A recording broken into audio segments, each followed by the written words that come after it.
Hello everybody, how is it going? And welcome to the Cajun Guitar Gear Podcast. I'm gonna be your host, Mr. Lucas Lecomte.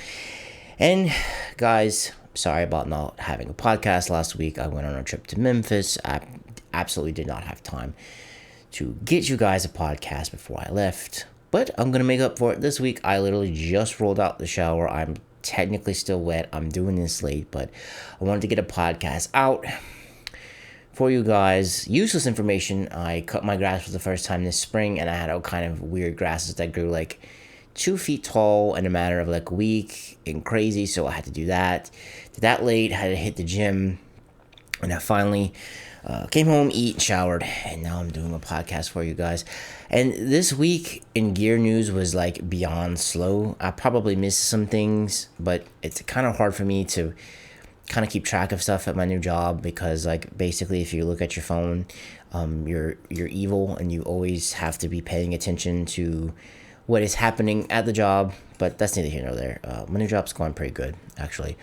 It's going to help me get more gear, hopefully, in the near future. But let's talk about a topic that is usually inspires some sparky protests, some sparky comments in Facebook groups, and that is boosting high gain amps. In some Facebook groups, you'll get people who will make posts and they'll be like, why are you guys buying 4 and 5K amps and putting a boost in front of it? First of all, just because you pay that much for an amp doesn't mean it's good. Second of all, how do you know that the amp doesn't necessarily need a boost? And I don't even get why this is a thing, okay? For example, my Revv 100R Mark III. For the longest time, I used a TS9 in front of it, and then I got a Revv tilt boost, and I really like that, so I'll put the boost in front of it.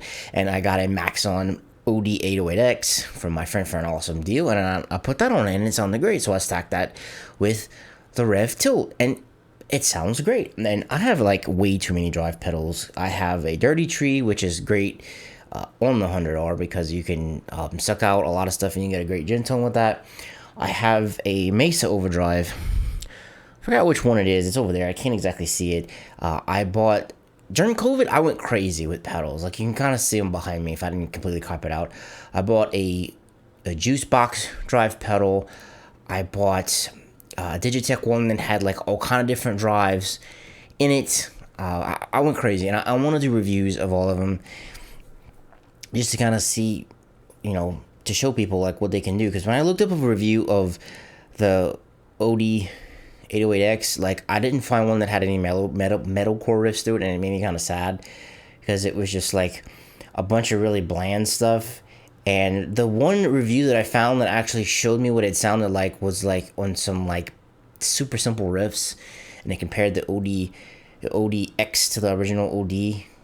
I mean, you still get a little bit of a mid hump, but the way the 808X is built is it's a little bit more toward the high end and not so much toward the low end.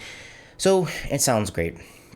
And circling back to my point of people complaining about boosting high amps, it's like, why do you care?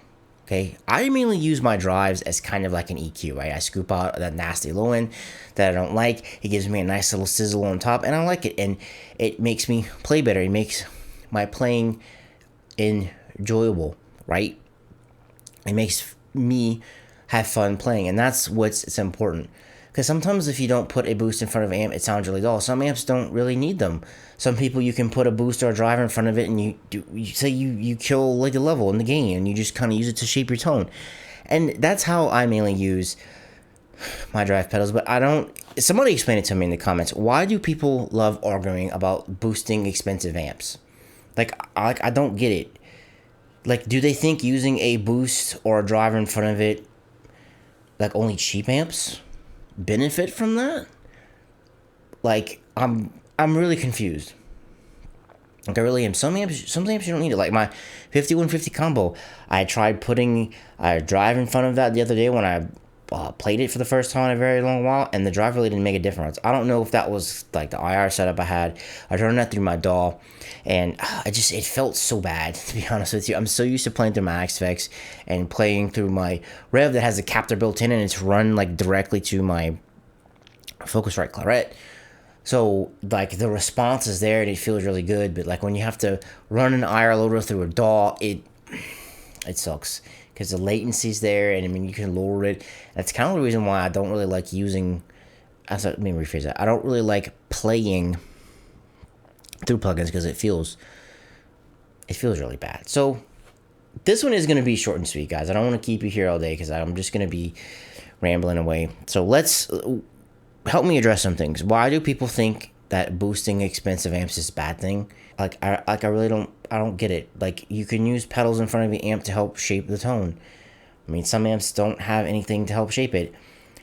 The pedal I really want is from Lichtlerm Audio. It's the Ashihara. It is a boost pedal, but it has like an EQ on it. That's kind of like my thing lately, is getting boost pedals with EQs, and you can kind of like, you can help shape things going in when you're recording, so that way whenever you're recording, you really don't have to make that much EQ moves, because believe it or not, guitars really don't take that well to EQ moves, because, you know, if you scoop a lot of stuff out, it sounds bad sometimes. I mean, you can get the whistly frequencies out, but it doesn't really respond a little well. And I'm probably missing like all kind of things talking about drives.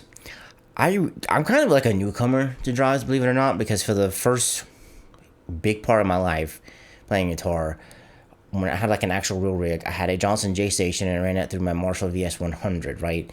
Because the distortion on the VS100 was ass, and I just ran it through the clean channel, and I didn't realize I could use my preamp pedal through the effects loop of my amp until I was like out of college. I was like 22, and I never really had a drive pedal in front of that. What was my first drive pedal? I'm trying to think. I think it was during COVID. I was like 13 years into my guitar playing life until I finally like had a drive, because like no one really explained to me what a drive or a boost was. I mean, I kind of knew what it was, and you couldn't exactly do that on the J Station. It didn't have a drive or a boost. Like, you had the amps, and then you had the gain, and you had like the effects, but you couldn't exactly really put a boost.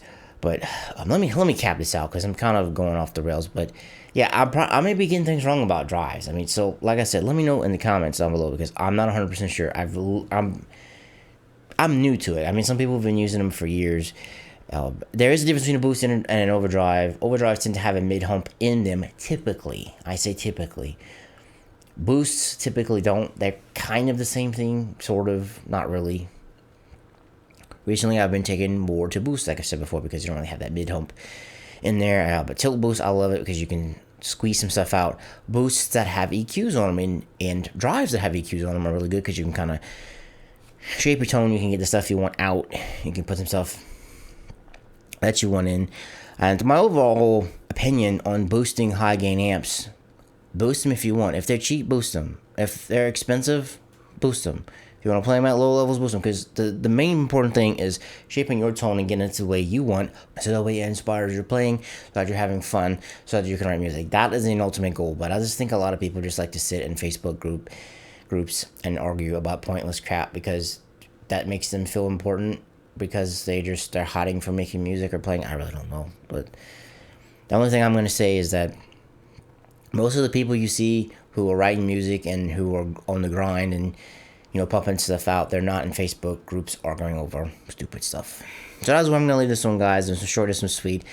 There could be minimal editing, going to chop it up. Guys, if you watch this, thank you so much. I know there's so much stuff out there on the internet. There's so many podcasts. There's so many gear stuff. And you chose to spend it with me, and I greatly appreciate that. Things are slowing down for me. I hope they stay this slow. I'm going to get a new podcast out to you guys next week. Hopefully some stories drop so we can talk about some stuff and discuss it. Guys, thank you so much for spending some time with me, and I'll catch you in the next one. Peace.